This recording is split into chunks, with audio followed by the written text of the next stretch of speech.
hello, my very precious mortal soul. I'm just having too much fun with this theme now that I know how to turn myself into a mermaid.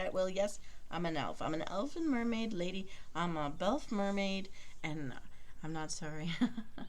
I am just so tired of the cold Arctic waters that I have headed south, and I am enjoying this beautiful grotto.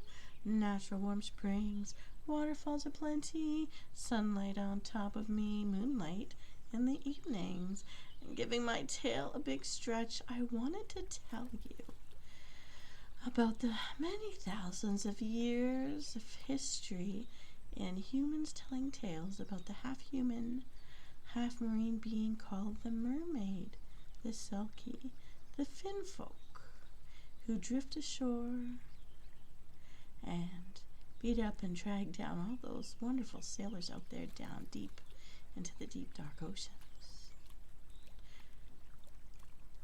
Humans have been stitching tales together, and even monkeys to fish, to try to bring alive the mythologies of Northern Europe, the Near East, Europe, Asia, Africa, the Fiji mermaid, the ancient Greeks.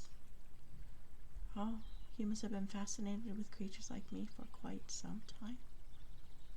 Even the famous Christopher Columbus claimed to have spotted one during his exploration of the Caribbean.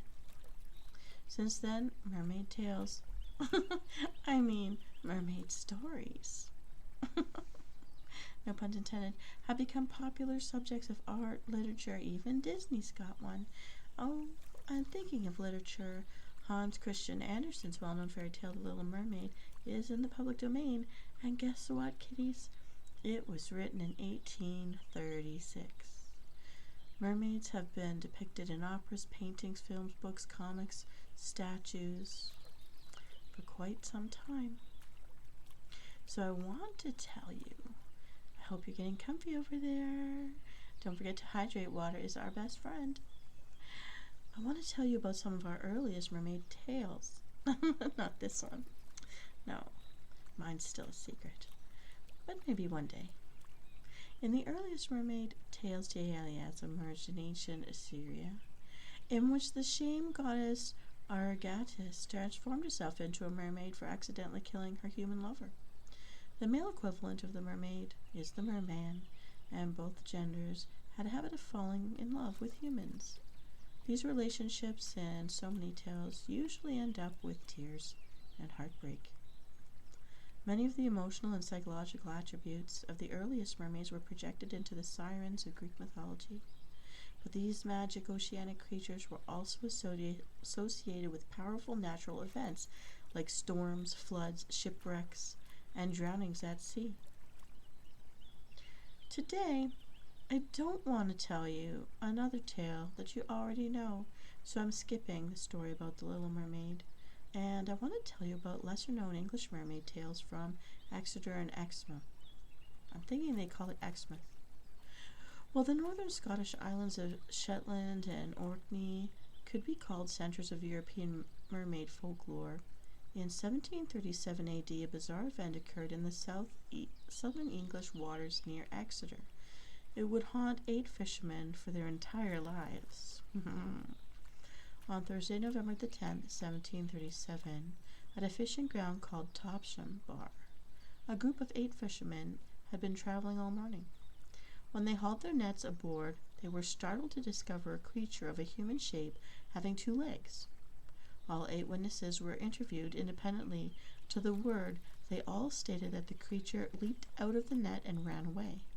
While this seems difficult enough to believe in itself, the fishermen added that once they caught up with the mysterious being, they found it dying and groaning like a human.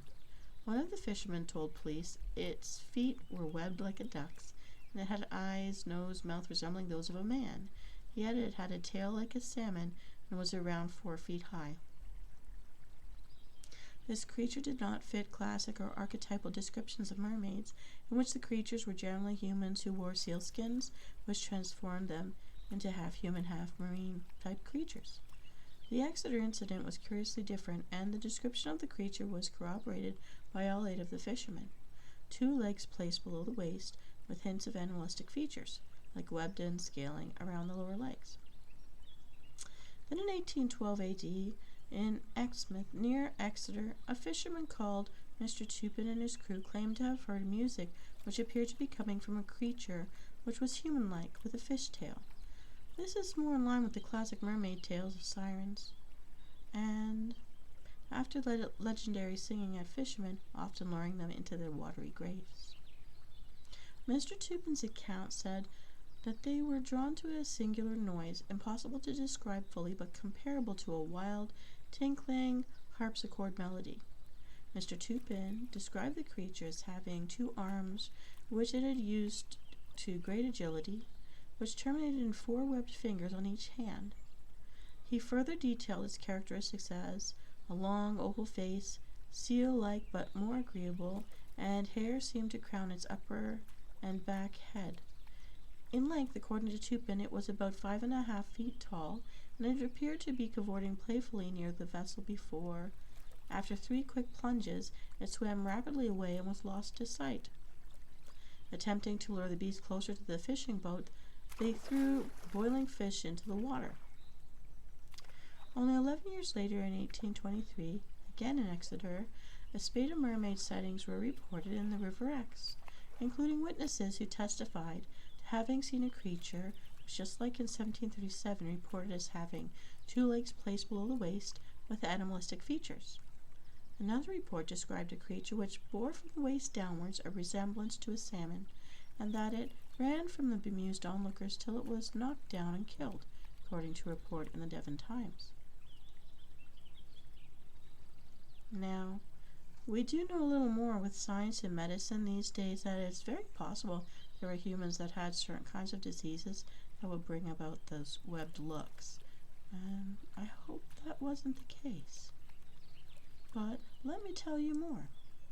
They have haunting stories of the Mermaid's Pool, and it's also called the Black Mere Pool. Real geographical location, you could GPS it. At the northern end of England, in the Dark Peak district, we find 2 mermaid legends.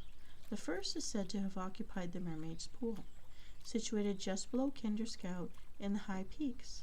This salty lake is a peculiarity, being situated so far inland, like landlocked areas, with 2 mermaids. This natural environmental property probably offers reason as to why it was associated with a generally ocean-bound mermaid. In the Mermaid's Pool near Kinderscout in Derbyshire, the Mermaid's Pool was associated with healing powers for those brave enough to bathe in it. And if one did so at midnight on Easter, the mermaid was said to appear, offering eternal life. If she looked upon you fondly, that is. If not, if she didn't care to look at you fondly, you were going down to the depths, never to be seen again. So it was quite a risk to go bathing for eternal life in that pool. And finally, the mermaid, or the second mermaid tale, is said to have taken place in the Blackmere Pool, or it's also written as Blakemere Pond, or Mermaid's Pond, on the southwestern tip of the Staffordshire Peak District.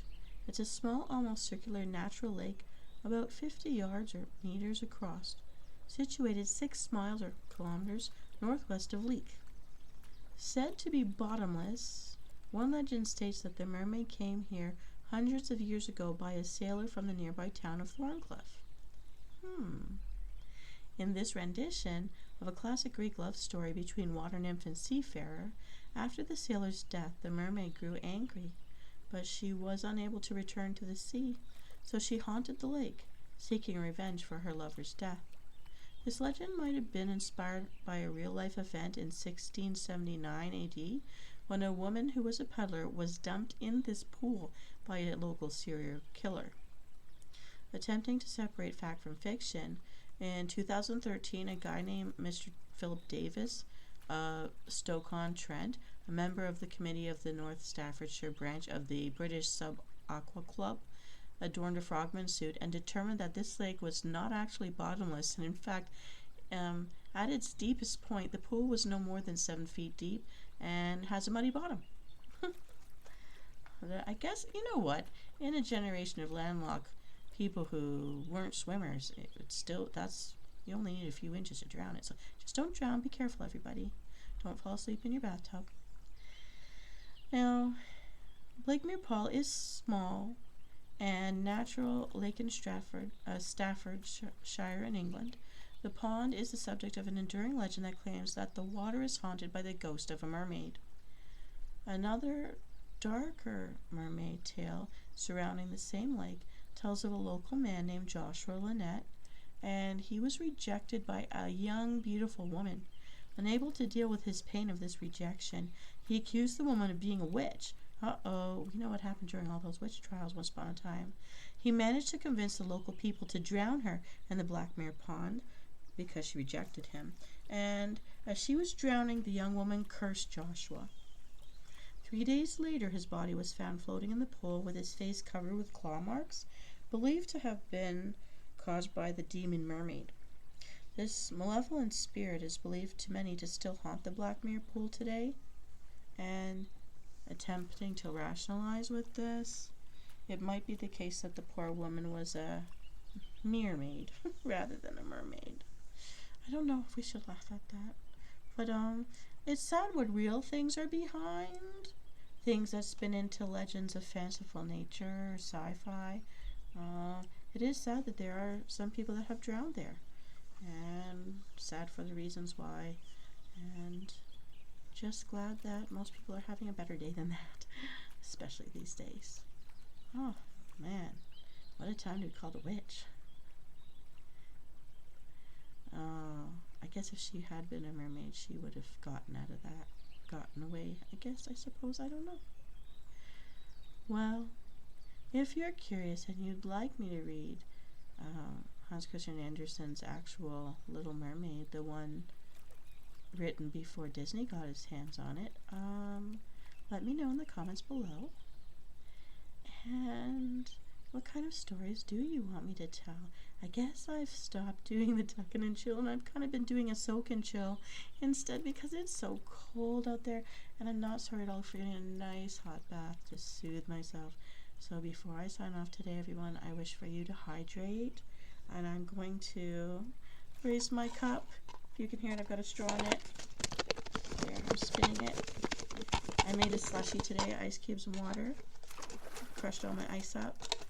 So it's super chill right now.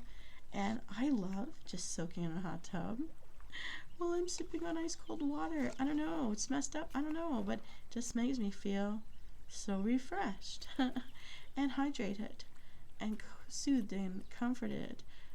So if you're looking to continue to just chill, take a look around for me. I'll be adding more of the soak and chill into the tuck in and chill playlist. And I hope you're enjoying my little theme. I don't know, ever since I first turned myself into a mermaid, I keep coming back to this. I'm just loving it. Okay, everybody, I've got to head out for my daily swim.